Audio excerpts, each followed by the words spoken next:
पत्र व्याख्याता गुरनी मैया डॉक्टर धर्मशिला जी महासती जी के पावन स्मृति में शतशः अभिवादन।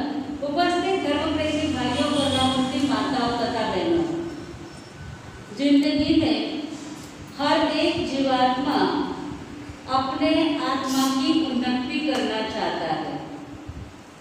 उन्नति करने के लिए हमारे जैन दर्शन में व्रत, नियम, तप, साधना, आराधना बताई है और उस तप, व्रत, नियम, साधना, आराधना जिसके जीवन में होती है वही उन्नति कर सकता है। दीपक में तेल है तब तक वह प्रज्वलित रहता है। तेल जैसे जैसे कम होते जाता है दीपक की रोशनी क्षीण होते चली जाती है। पहले के जमाने में चाबी की घड़ी आती थी और आज के जमाने में सेल की घड़ी आती है। चाबी जब तक दी जाती है, चाबी है तब तक घड़ी चलती है, बाद में घड़ी धीरे धीरे करके बंद पड़ जाती है। सेल में जब तक जान है, यानी सेल जब तक चल रहे हैं, पावर है, तब तक घड़ी चलती है, बैटरी चलती है, सब कुछ चलता है। लेकिन जैसे ही पावर कम होते जाते हैं वैसे वैसे उसकी शक्ति क्षीण होने लग जाती है।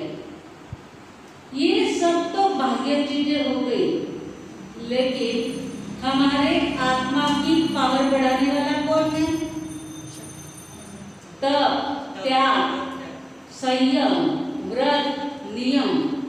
और उस व्रत नियम के आधार से ही हमारे जिंदगी की गाड़ी चल रही है। चाबी के बिना जैसे घड़ी बंद पड़ जाती है वैसे व्रत और नियम के बिना हमारे जीवन गाड़ी बंद पड़ जाएगी। यहाँ तो सभी को व्रत पचकान तो लिए हुए ही रहेंगे ना। सारे लोगों को किसी न किसी बात का तो पचकान होगा ही होगा। भाइयों के कदाच एकाद ऐसा निकलेगा कि कोई पचकान ही नहीं लेते थे। माता भाई सब पाड़ा मामा पचकान नहीं ले वाला। ऐसे करने वाले बहुत सारे लोग होते हैं। हम बंधन में आना नहीं चाहते हैं। बंधन में रहता है वो मार खाता है और बंधन में नहीं रहता है वो मार खाता है। बराबर है ना? गाय है, भैंस है, कुत्ता है, जो बंधन में रहते हैं मालिक के, तो वो क्या खाते? मार खाते कि नहीं? और जो बंधन में रहते, गली में घूमते रहता है, तो गली के कुत्ते क्या खाते हैं? किसी के आंगन में जाकर के बैठ गया तो उस गली के कुत्ते को सब जन बैठने देते हैं, उठा देते हैं, नहीं उठे तो पत्थर मार के भी उसको हटा देंगे। लेकिन जो पाला हुआ है, मालिक के बंधन में है, उसको मालिक खुद ले लेके घूमता है। खुद के बच्चे को कभी लेके नहीं घूमा होगा, लेकिन कुत्ते को लेके घूमते हैं कि नहीं घूमते हैं? बड़े प्यार से ले लेके घूमते हैं। क्यों? उसके प्रति प्यार है इसलिए। यदि कल वह काम देना बंद कर दे तो कितना प्यार रहेगा बताइए उसके साथ में। तो हमारे जिंदगी में भी हर चीज के लिए हमारे व्रत और पचकान साथ में रहेंगे, हमारे आत्मा की पावर बढ़ती जाएगी। नहीं तो क्षीण होते हुए हमारा आत्मा किसी भी गति में, कभी नरक में, कभी तिरंज में भी जा सकता है। हम मेरी भावना पर विचार कर रहे हैं। नहीं सताओ किसी जीव को, झूठ कभी नहीं कहा करो, पर धन वनिता पर न लुभाओ, संतोषामृत पिया करो। नहीं सताओ किसी जीव को। कौन सा व्रत हुआ? पहला अहिंसा व्रत। झूठ कभी नहीं कहा करो। दूसरा व्रत सत्य व्रत। पर धन, दूसरे का धन। पर धन कैसे होता है? पर धन पत्थर के जैसा, बराबर है ना? पर धन पत्थर समान। बोलने के लिए या आचरण करने के लिए? पर धन पत्थर समान, यह बोलने के लिए है या आचरण करने के लिए? बोलने के लिए है।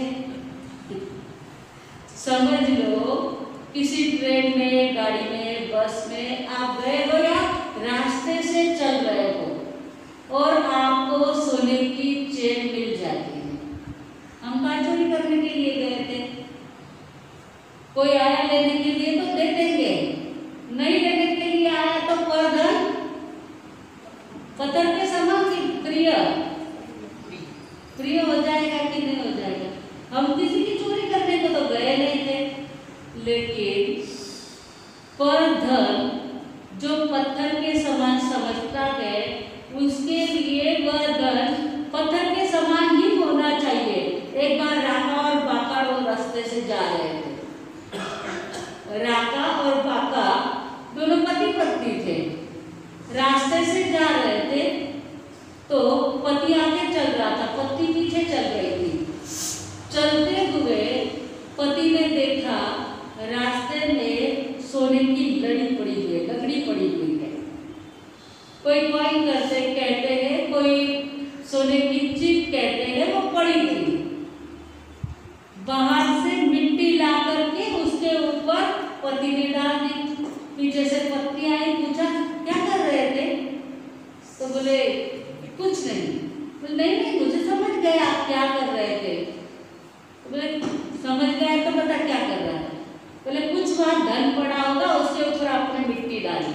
हाँ, मैंने सोचा कि यह सोना है और स्त्री की जात सोना देख करके तो बहुत ज्यादा जल्दी पिघल जाती है, तेरा मन ललचा जाएगा, इसलिए मैंने मिट्टी उठा करके उसके ऊपर डाल दी। अरे आप भी मिट्टी के ऊपर मिट्टी डालते हो। पति ने क्या कहा? आप भी मिट्टी के ऊपर मिट्टी डालते हो, मेरे लिए तो पर धन पत्थर के समान, मिट्टी के समान है, तो मैं क्या उसके ऊपर लुभाने वाली थी। तो जैसा जिसका मन ऐसा रहता है, वह पर धन पर कभी नहीं डुबाता है। पर धन के ऊपर वो पत्थर के समान सच छोड़ देता है उसको। जैसे पत्थर की क्या कीमत है? रास्ते में बहुत सारे पत्थर पड़े रहते हैं, आप लोग उठा करके लाते हो क्या घर पर? एक हाथ लेने आ जाओ, कब भी कसर ला लेना। वो भी पत्थर भी बाय चांस कभी आपको लेना पड़े और उसका मालिक आपको पता है तो उसको पूछ करके लेना चाहिए। यदि उसका कोई मालिक नहीं है तो चक्रेंद्र महाराज की आज्ञा लेकर के कोई भी चीज का उपयोग करना हो तो पहले चक्रेंद्र महाराज की आज्ञा लेना, क्योंकि जिसका कोई मालिक नहीं उसका मालिक चक्रेंद्र होता है, देवों का राजा इंद्र होता है। बहुत बार हम लोग देखते हैं, लोगों के बगीचे में घुसते हैं, यदि हम लोग वहां पे रुके हो तो वहां से पपई तोड़ के लेके आ जाते हैं। जब आम हो, कच्चे आम हो, जाम हो, जो कुछ हो, देखते नहीं, मालिक नहीं है, कोई देखने वाला नहीं, दबा दे देंगे, निकल पड़ते हैं। बिल्कुल नहीं। एक बार दादा कोंडे धूप में बाहर रास्ते से चलते जा रहे थे, थक जाते हैं, एक वृक्ष के नीचे जाकर के बैठते हैं। इतनी प्यास लगी थी, वहाँ जिस पेड़ के नीचे बैठे थे वह वृक्ष था आम का, और ऊपर से मस्त पका हुआ आम नीचे उनकी गोद में आके गिरता है।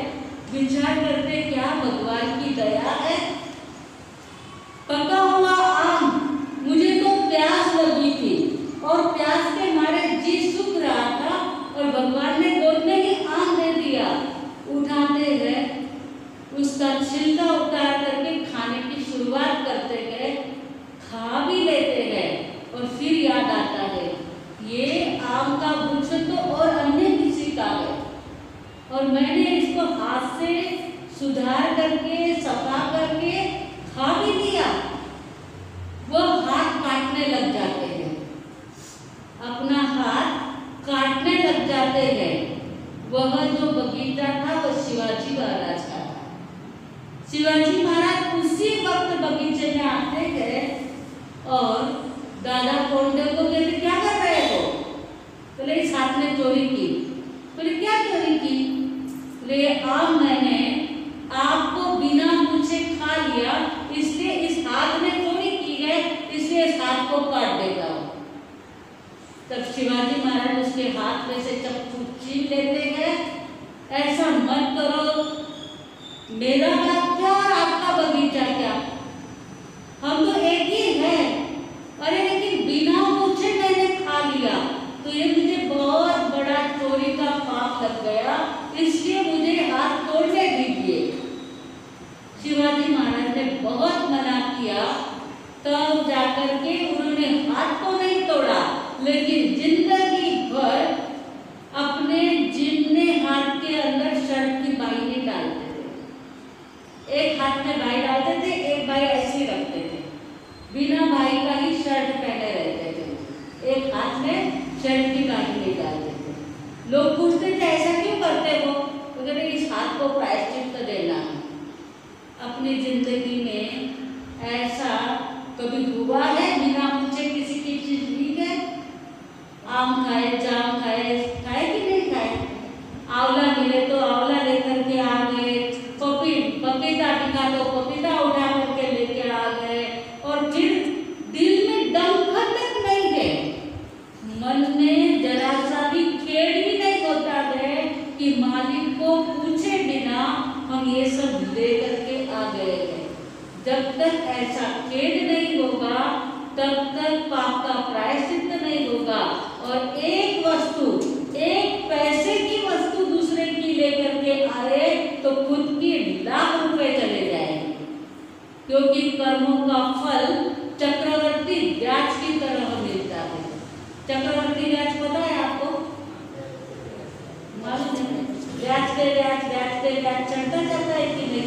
वो चक्रवर्ती ब्याज कैसे होता है शायद मैंने कहा इस वक्त रह गया चक्रवर्ती ब्याज। आगे कभी अवसर होगा तो चक्रवर्ती ब्याज का कहेंगे कि कैसे ब्याज बढ़ते जाता है और उसका भोगना कैसे पड़ता है। इसलिए आज दिन तक दूसरे की, मालिक की एक वस्तु भी या दांत तोड़ने की काढ़ी भी यदि बिना पूछे ली होगी तो सब का प्रायश्चित कर लेना चाहिए। 4 प्रकार से चोरी होती है, द्रव्य से, क्षेत्र से, काल से और भाव से। द्रव्य से सचित और अचित वस्तु की चोरी, द्रव्य से सचित यानी जिसमें जीव है ऐसी चोरी होती है। जैसे फल है, फ्रूट है, फूल है, जो भी कुछ सचित जिसके अंदर जीव है ऐसी सारी सचित वस्तु। और अचित वस्तु सोना, चांदी आदि, जेवर, कपड़े आदि।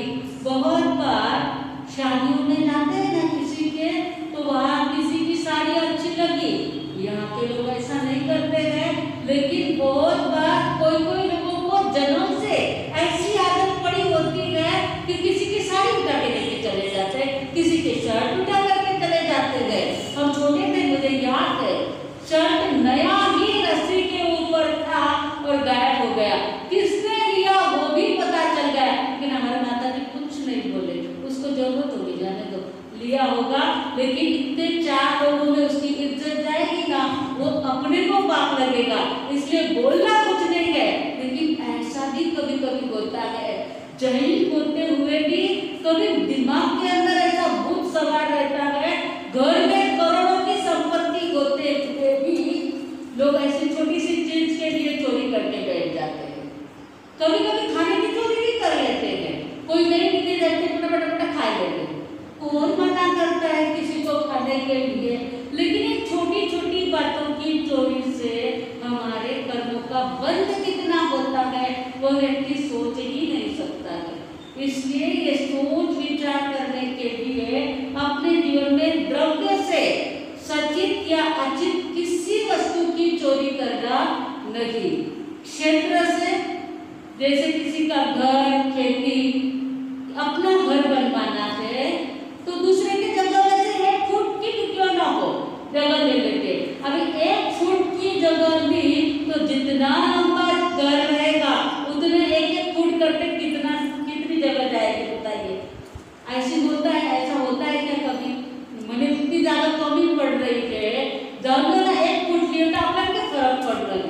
लेकिन उस 1 फुट के अंदर बेचारे दूसरे को कितना सारा फर्क पड़ जाता है।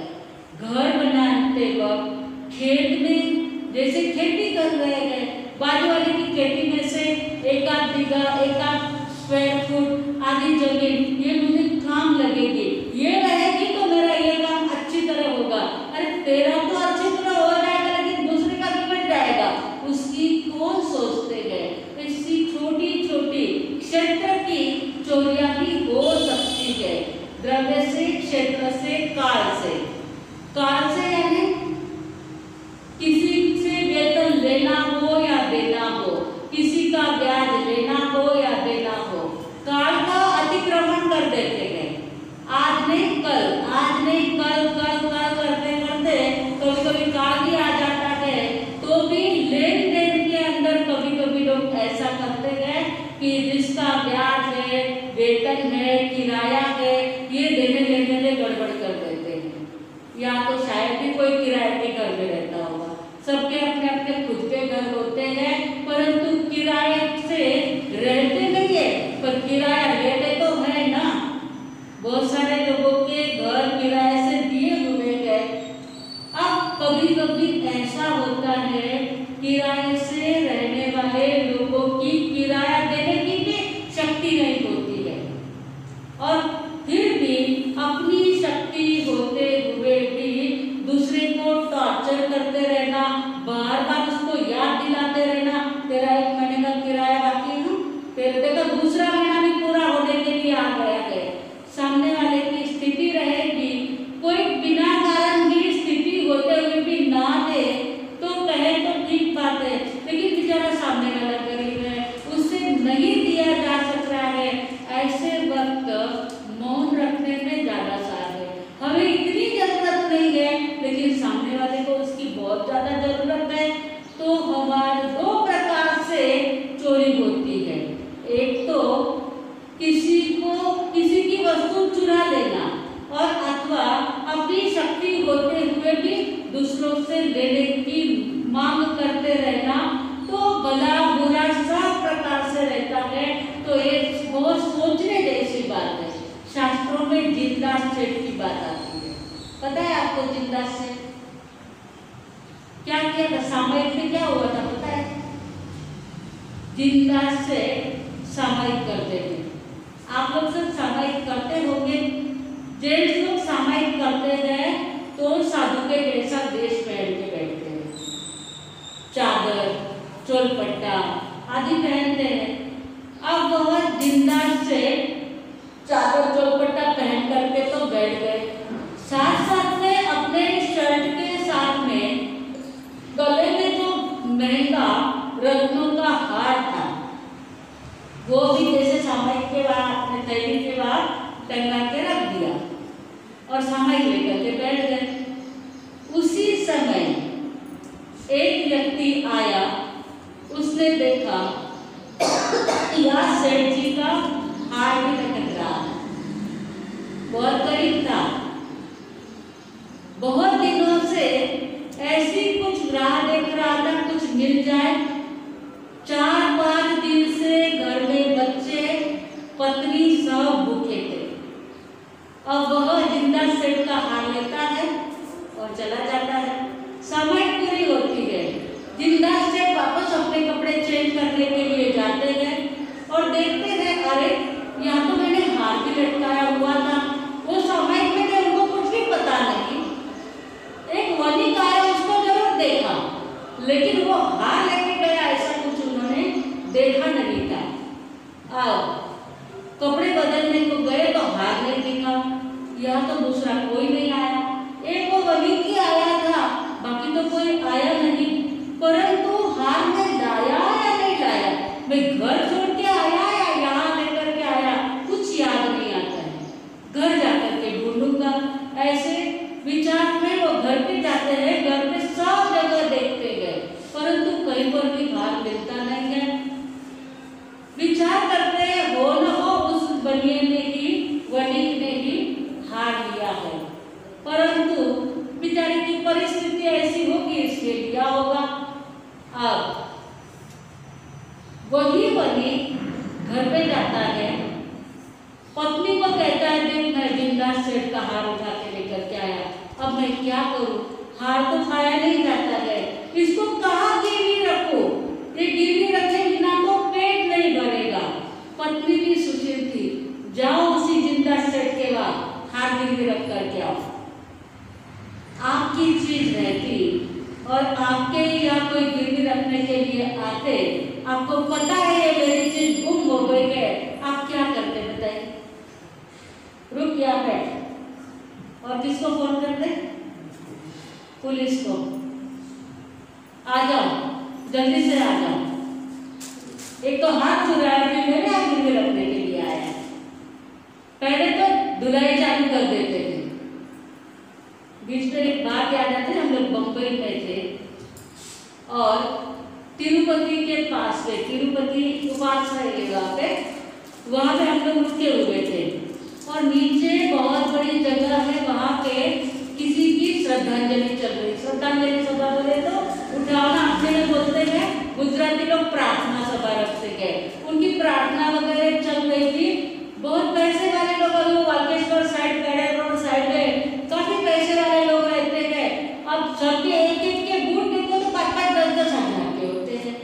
किसी एक चोर ने वो बूट चुरा लिए और बूट चुराए और किसी को तो भी वो ध्यान में आ गया।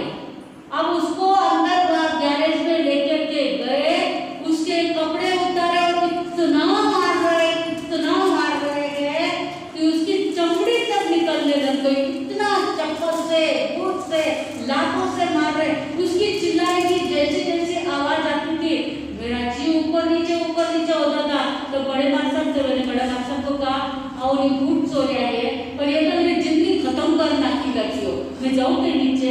बड़े मार साहब के आप लोगों का बीच में नहीं पढ़ लो, गाँव में मार नाटी का लोग बेचारा है, कब तो बूट सो रहा है पर इनको ओढ़े बेचारो। बड़ा मार के देख भाई मेरे को मालूम नहीं रही बेचारी।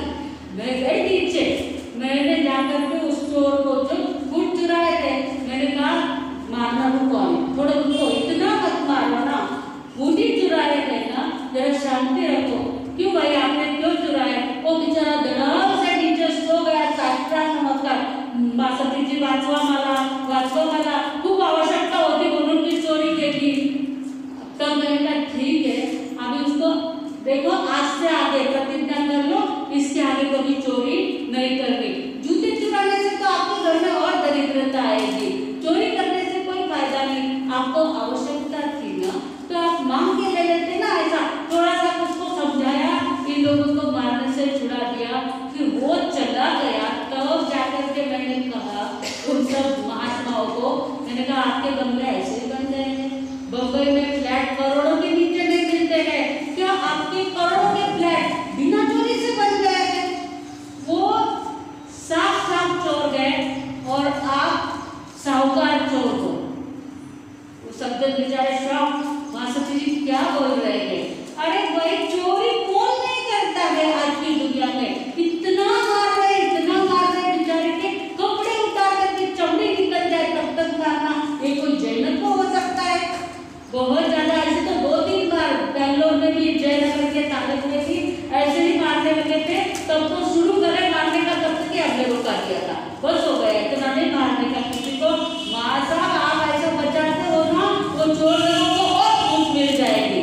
मैंने कहा ठीक है ना, कोई जूता चोरता है तो क्या बड़ी बात चोर की है आपकी, ऐसा नहीं करना चाहिए। मासती जी आज उसने जूते चुराए हैं, कल जाकर के वो और कुछ चुराएगा।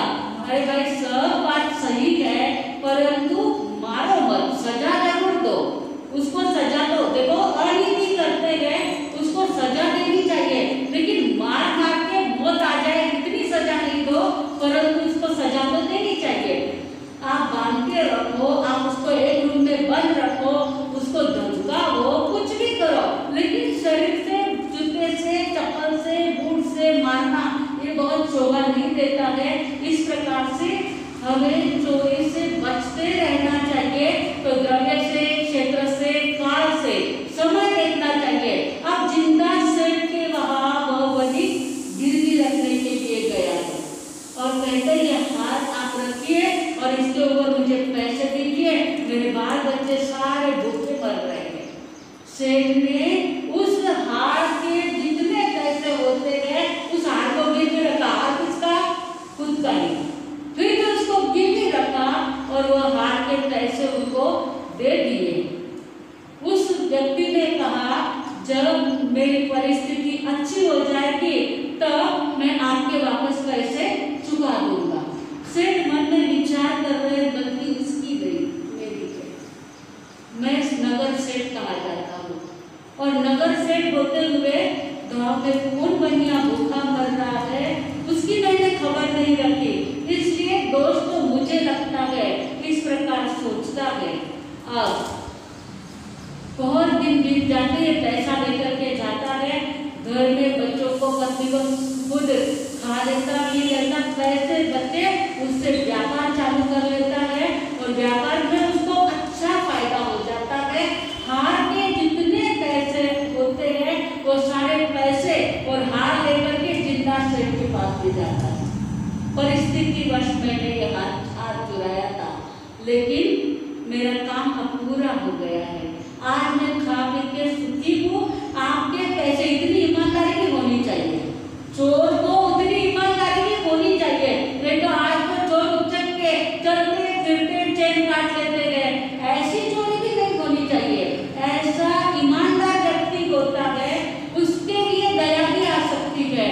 जिंदा सेठ के पास में पैसे और हार लेकर के जाता है और कहता है आप इसको रख लीजिए।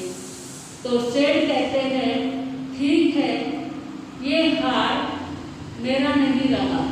बोले सेठ जी परिस्थितिवश मैंने लिया था, ये आपका ही हार है और ये आपके ही पैसे हैं। बस मेरे वापस पैसे सारे आ गए हैं। ये हार और पैसे दोनों ही आप रख लीजिए। सेठ कहते मेरा कुछ नहीं है, मैंने सामायिक के अंदर ओसरा दिया था। सामायिक में क्या ओसरा देते कि नहीं? सावध जब जो बचत था सब बचका ले लिए थे, इसलिए उस समय मैंने ओसरा दिया था। उसी समय गया, अब मेरा नहीं रहा। दोनों में चल रहा, ये मेरा नहीं ये मेरा नहीं। अब वह जो चोर वणिक था वह कहता है सेठ जी इसको मैं नहीं रख सकता हूँ। ये पाप का बोझ, मैं पूर्व जन्म में कुछ पाप किए होंगे इसलिए इस जन्म में मुझे दरिद्रता आई और इस जन्म में भी यदि मैं ऐसा पाप करूंगा तो अगले जन्म में दोबारा डबल दरिद्रता आ जाएगी। इसलिए ये मुझे नहीं चाहिए। सेठ कहते तुझे जो करना है कर।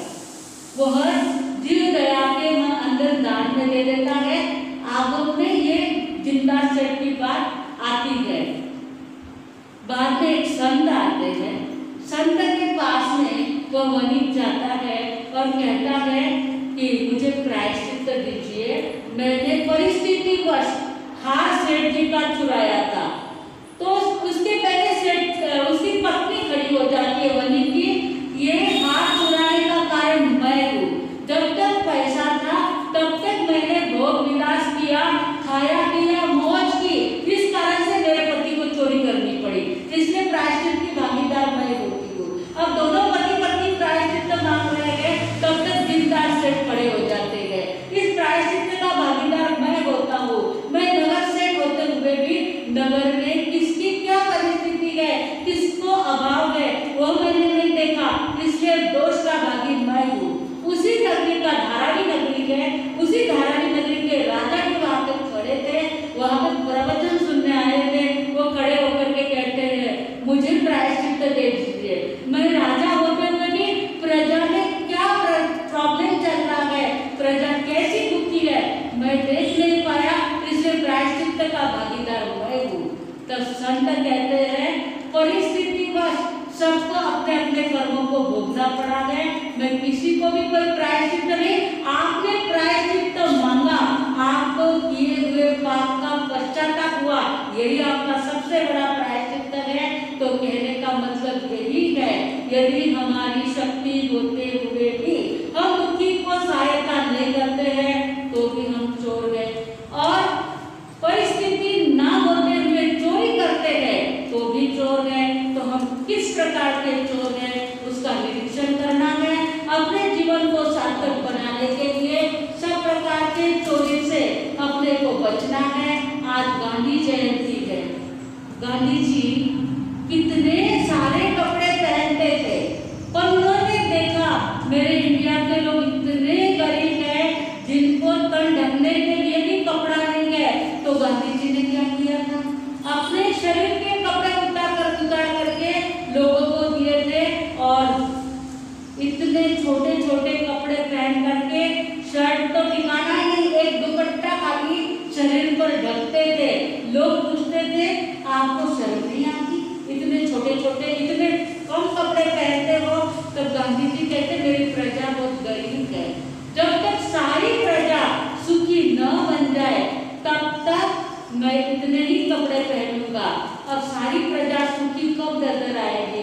आप आदिवासी लोगों में जाकर के देखो, आप एक साड़ी में वो घर के बाहर निकलती तो बहन साड़ी पहनती है, घर में जाकर के साड़ी उतार के रखनी पड़ती।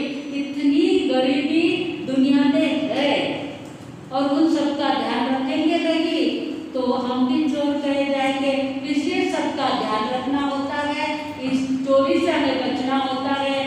गांधी जी का एक सिद्धांत को भी हमारे जीवन में उतारेंगे कि हम दूसरे की आवश्यकताओं की पूरी पूर्ति तो यदि ना कर सके तो जितना हो सके उतनी मदद करेंगे, तो आत्मा का कल्याण होगा।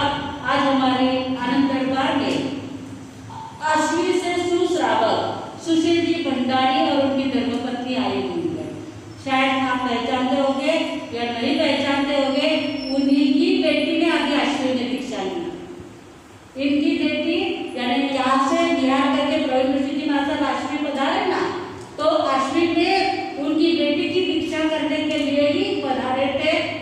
भंडारी परिवार यानी मुझे लगता है मैं दीक्षा के पहले से पहचानती हूँ, क्योंकि इनके बाबा जी और काका जी, पप्पा या काका जी इतने ज्यादा धार्मिक है, संगम से आगे कोलार जाना हो ना कभी आगे नहीं जाने देंगे। पहला अश्विन बदल होगा तो थोड़े घर हैं, लेकिन 25 घर होंगे शायद। जुन्नर के जैसा गाँव कहो तो भी चलेगा, जो जुन्नर के लोग जैसे भाभी कहेगा, और गाँव रास्ता छोड़ करके अंदर जाना पड़ता है। जैसे जुन्नर के लिए अंदर आना पड़ता है, लगभग 16 किलोमीटर जुन्नर के लिए, आष्टी के लिए भी 16 किलोमीटर के अंदर जाना पड़ता है, बराबर है ना। लेकिन कभी भी देखा बिना रहेंगे ही नहीं। वहाँ पे छोटा छोटा बच्चा भी इतना धार्मिक है, इतने धार्मिक है, आनंद चालीसा तो गाते ही बनता है। जब उनकी लड़की का पता चला दीक्षा लेने वाली है, कॉलेज में पढ़ने वाली, सोचा था पता लगी माता दीदी का सत्संग मिला, कहती है, परंतु लेगी या नहीं लेगी। परंतु अभी मुझे लगता है 5-6 महीने पहले ही उसकी दीक्षा हुई है। और माता पिता को अपनी बेटी तो बड़ी प्यारी होती है, परंतु वह शासन को जब समर्पित होती है, उसको जब बेगाते हैं ना, तब दिल में दुख लगता है। परंतु जब वो साध्वी बन जाती है तो माता पिता को एक प्राउड फील करता है कि कितना अच्छा काम हमने किया है।